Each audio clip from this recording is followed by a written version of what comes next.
मेरा है कि मैं अर्ली मॉर्निंग नहीं उठता, नॉर्मली अवॉइड ही करता हूँ। तो मेरा यही रहता था कि मैं नाइट में पढ़ता था जब तक मेरा आज जो कोचिंग में पढ़ाया उसका रिवीजन नहीं हो जाए।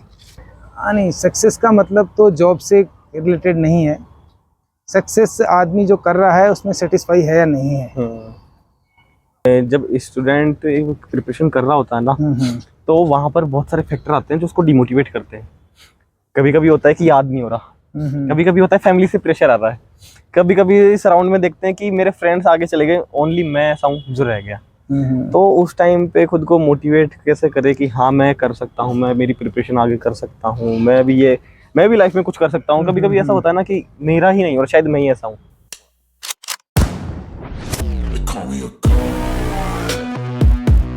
अगर आप सब इंस्पेक्टर बनना चाहते हैं या फिर आरएएस ऑफिसर बनना चाहते हैं या फिर अपनी लाइफ में कुछ करना चाहते हैं तो ये वीडियो आपके लिए ही है।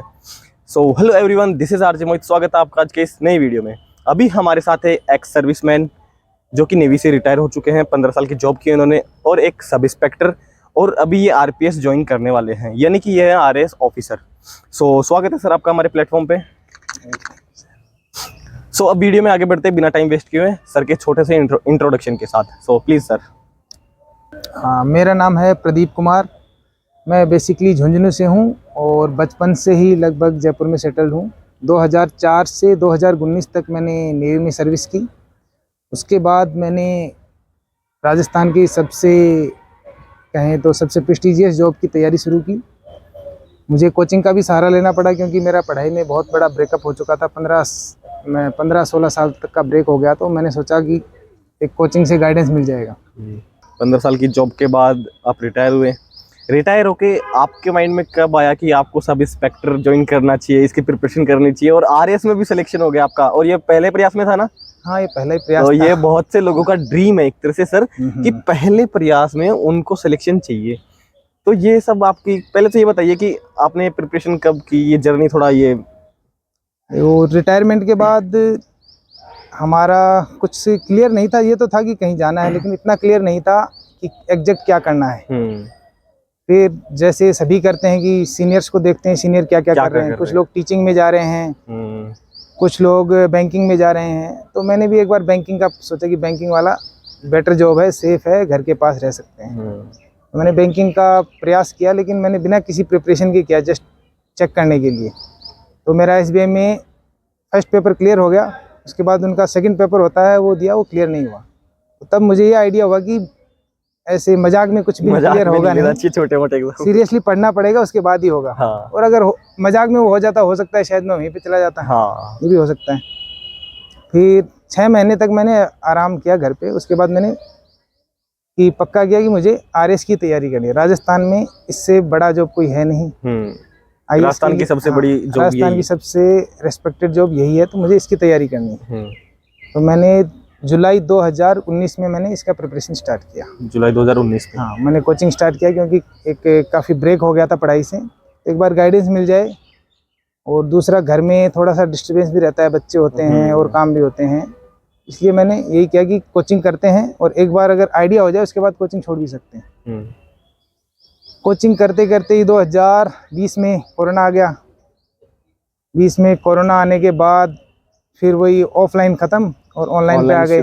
ऑनलाइन में थोड़ा सा शेड्यूल बिगड़ गया, क्योंकि आदमी की आदत होती है कल पे टालने की। तो बोले आज का वीडियो, बोले कल देख लेंगे, कल का बोले कल देख लेंगे। ऐसे करते करते भरमार बढ़ता गया। तो ज़्यादातर लोगों के साथ यही समस्या होती है, आज का काम आज नहीं करते तो वो बढ़ता जाता है, वो पूरा होता ही नहीं कभी।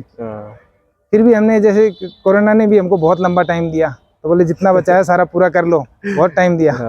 2020 और 21 आते आते हमारा सिलेबस लगभग पूरा हो चुका था। साथ ही एक आइडिया और लिया मैंने कि आईएएस हुआ, आरएएस हुआ, ये तैयारियां ऐसी हैं कि हो सकता है एक बार में नंबर आ जाए, हो सकता है कहीं पे भी चूक होगी, नहीं आए। तो मल्टी स्टेप हैं, किसी स्टेप में भी आप क्लियर नहीं हुए तो आप आउट हो जाओगे। तो एक तो तरीका होता है 2 नावों में सवार होने का। ज़्यादातर लोग बोलते हैं 2 नावों में सवार मत हो, होना भी नहीं चाहिए, लेकिन 2 में नहीं होना चाहिए, लेकिन एक ही नाव में मल्टीपल स्टॉपेज रख सकते हो। तो उसी का तरीका मैंने अपनाया। मल्टीपल स्टॉपेज, मतलब लास्ट स्टॉप तो है आरएएस, लेकिन उससे बीच में एक SIV स्टॉपेज आ सकता है, क्योंकि लगभग सेम सिलेबस है प्रीलिम्स का और उसका। प्रीलिम्स और सेम है, हिंदी का पेपर ऐड करें तो लगभग सिलेबस सेम है। तो मैंने उसको भी साथ में, पहले फॉर्म SI का आया तो फॉर्म SI का भरा। कि जो भी हो, मुझे ऐसा नहीं है कि राजस्थान में 5 साल लगते हैं, तो मैं दोबारा 5 साल लगाने के लिए तैयार नहीं था, तो इसलिए मैंने एसआई का भी फॉर्म भरा। और सारे ही पेपर जहाँ भी रहे कि अच्छे नंबर आए, आराम से क्लियर हुआ। मैंने कोई बहुत खतरनाक मेहनत भी नहीं की, एक एवरेज जो कोचिंग में पढ़ाया उसको रिवीजन कर लिया, घर में भी 4-5 घंटे आराम से निकाल दिए, इतना काफ़ी है। और सर आप हमारे दर्शकों को बताइए कि लाइक आरएएस की एग्ज़ाम क्लियर करने के लिए या फिर सब इंस्पेक्टर का एग्ज़ाम क्लियर करने के लिए कौन सी बुक लिस्ट फॉलो करनी ज़रूरी है? बुक लिस्ट का मैंने कोई बुक खरीदी ही नहीं, आरएस के लिए या आरपीएस दोनों के लिए ही, एसआई के लिए कोई बुक नहीं खरीदी। एक बुक मैंने हिंदी की जो राघव प्रकाश आती है, हिंदी ग्रामर, वो ज़रूर खरीदी मैंने।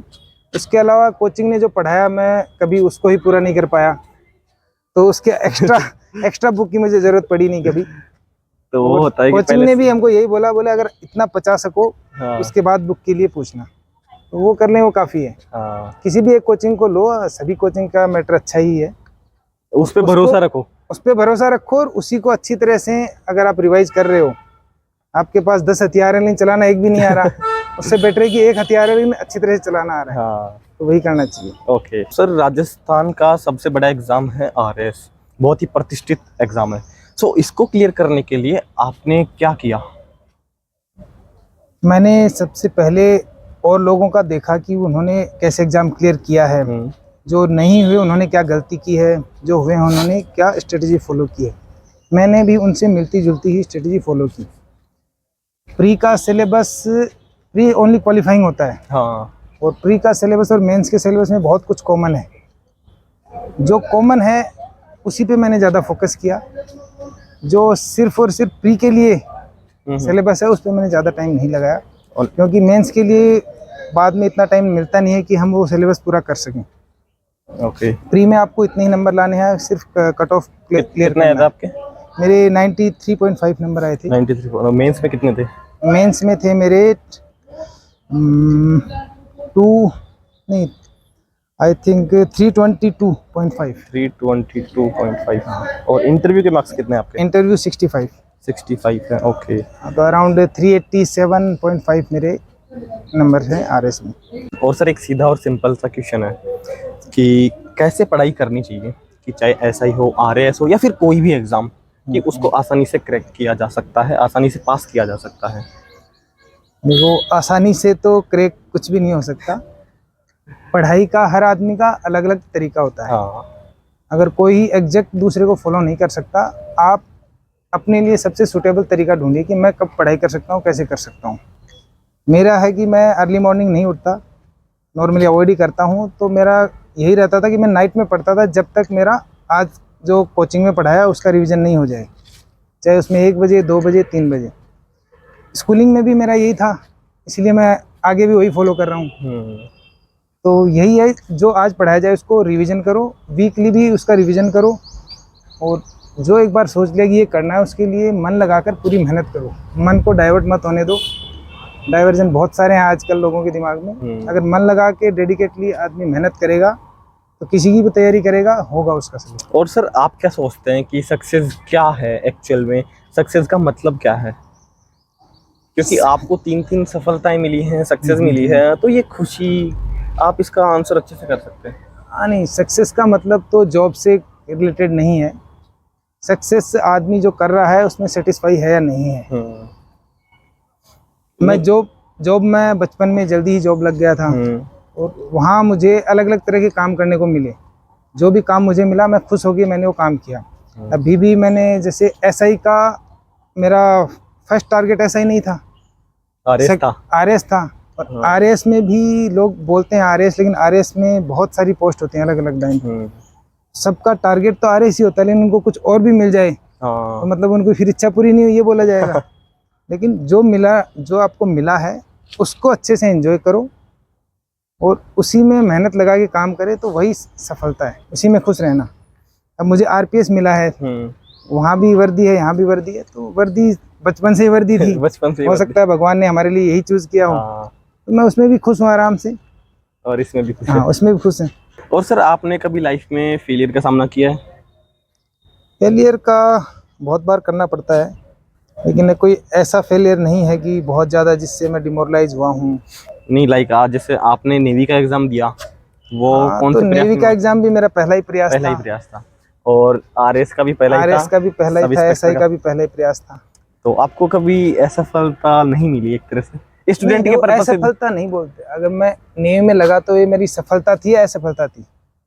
हो सकता है मैं उसी टाइम अच्छे प्रयास करता तो मैं और अच्छी पोस्ट पे उसी टाइम जा सकता था। एक तरह से माने तो मेरी असफलता भी हो सकती है, दूसरे नज़रिए से देखें तो। हाँ। बाकी एक मैं जो मिला उसमें हमेशा सेटिस्फाई रहने की कोशिश की, तो मैं नहीं मानता कि कोई चीज़ असफलता है। अगर आप फेलियर हो रहे हो तो हो सकता है वो कोई बेटर रीजन के लिए हो रहे हो, तो उसको असफलता या नहीं मान के उससे अपने प्रयास में कमी मत करो, और उसमें जो गलती की है वो दोबारा मत करो। और सर जब स्टूडेंट प्रिपरेशन कर रहा होता है ना, तो वहाँ पर बहुत सारे फैक्टर आते हैं जो उसको डिमोटिवेट करते हैं। कभी कभी होता है कि याद नहीं हो रहा, कभी कभी होता है फैमिली से प्रेशर आ रहा है, कभी कभी सराउंड में देखते हैं कि मेरे फ्रेंड्स आगे चले गए, ओनली मैं ऐसा हूँ जो रह गया। तो उस टाइम पे खुद को मोटिवेट कैसे करे कि हाँ मैं कर सकता हूँ, मैं मेरी प्रिपरेशन आगे कर सकता हूँ, मैं भी लाइफ में कुछ कर सकता हूँ। कभी कभी ऐसा होता है ना कि मेरा ही नहीं और शायद मैं ही ऐसा हूँ, तो वो सब। देखो, अपनी रेस अपने आप से लड़ो। कभी अपने से आगे जो दौड़ रहा है, अपने से पीछे दौड़ रहा है, सभी की कैपेबिलिटी अलग अलग है, सभी का फैमिली बैकग्राउंड भी अलग अलग है। तो उनको देख के मोटिवेट या डिमोटिवेट नहीं होना है। हम देख के दूसरी चीज़ को देख के, अब मेरे से आगे कोई है उसको देख के मोटिवेट हो जाता हूँ, लेकिन उतना तेज मैं नहीं दौड़ पाऊंगा। आज लोग आईएएस भी बन रहे हैं, मैं उनको देख के डिमोटिवेट हो जाए, यार मैं तो आईएएस नहीं बना। उनके प्रयास अलग थे, उनका बैकग्राउंड अलग था, सिचुएशन अलग अपने थी। हाँ, तो अपने से आगे हैं उनको देख के दुखी है, तो अपने से पीछे हैं उनको देख के खुश भी होना चाहिए। मैं बहुत से आगे भी हूँ। जब ऐसा लगे तो अपने माँ बाप के साथ बैठ के बात करो, अपने दोस्तों के साथ बैठ के बात करो। कभी लग रहा है वहाँ से पक्का उनको अच्छा गाइडेंस मिलेगा। अपने मन में दबा के मत रखो किसी चीज़ को। और फेलियर और सक्सेस का ऐसा नहीं है कि एक चीज़ में नहीं मिल रहा तो उसी के पीछे पड़े रहें। अगर लग रहा है कि हमें डायरेक्शन चेंज करनी है तो करनी चाहिए। ओके, गाइडेंस लो और डायरेक्शन चेंज भी करो। और सर ये क्वेश्चन है उनका जो वीडियो देख रहे हैं, जो सब इंस्पेक्टर बनना चाहते हैं या आरएस बनना चाहते हैं, तो वो ये सब जरूर जानना चाहेंगे कि आप अभी वर्दी में हो, इंटरव्यू दे रहे हो, तो आपको कैसा लगता है? वर्दी पहनने के बाद कैसी फीलिंग आती है? सिचुएशन कैसी हो जाती है? क्या होता है? वर्दी पहनते ही एक अलग सा जोश आ जाता है आदमी में, चाहे किसी को भी। इसीलिए वर्दीधारी को हमेशा जवान ही कहते हैं। हाँ, चाहे उसकी एज कितनी भी हो, क्योंकि एक जोश ऐसा आ जाता है, हर आदमी को फील होता है कि हाँ मैं अभी जवान हूँ। और इसके लिए आप जितना ऊपर जाएंगे उतने ही प्रयास कम हो रहे हैं। आपको अगर कांस्टेबल बनना है तो कितने लोगों के साथ फाइट करना है। जैसे आप सब इंस्पेक्टर पे जाओगे तो आपके साथ फाइट करने वालों की संख्या घटती जाएगी, और ऊपर जाओगे और घटती जाएगी। लेवल बढ़ेगा उतनी ही कंपटीशन घटता जाएगा। तो और ये नहीं है कि वो इजी है या वो हार्ड है। सभी इजी हैं। अगर मेहनत सही से कर रहे हो, सही दिशा का अपना गाइडेंस लेके सही कर रहे हो तो सभी इजी हैं।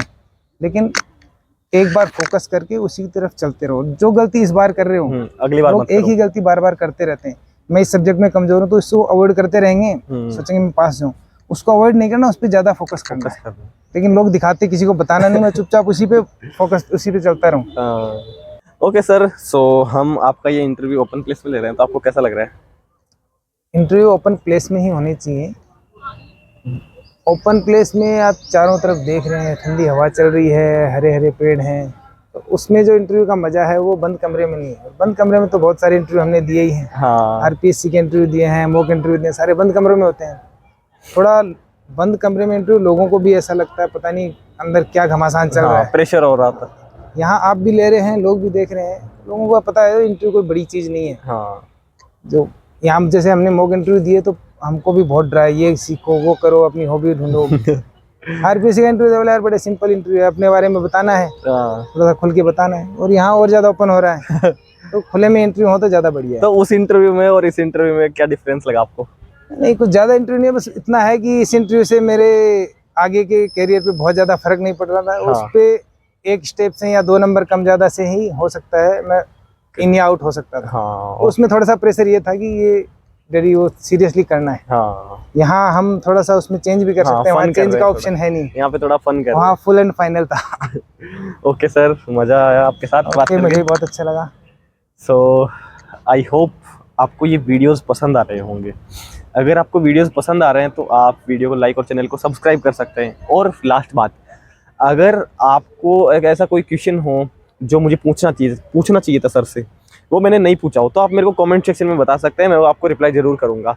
और वैसे कोई क्वेश्चन अगर रह गया हो तो उसके लिए मैंने और वीडियोस भी बना रखे हैं, आप एक बार वो भी देखें, क्योंकि एक इंटरव्यू में वो क्वेश्चन रिपीट करना, फिर नेक्स्ट में भी वही रिपीट करना, तो मैं कोशिश करता हूँ कि नेक्स्ट इंटरव्यू में क्वेश्चन थोड़े चेंज किए जाए, ताकि आपको जो तरह तरह के सवाल होते हैं ना, उनका आपको जवाब मिल सके। सो उम्मीद करता हूँ वीडियोस पसंद आ रहे होंगे। वीडियोस पसंद आ रहे हैं तो लाइक करें और सब्सक्राइब करें। मिलते हैं एक और ऐसे ही नए वीडियो में, तब तक के लिए बाय बाय, जय हिंद।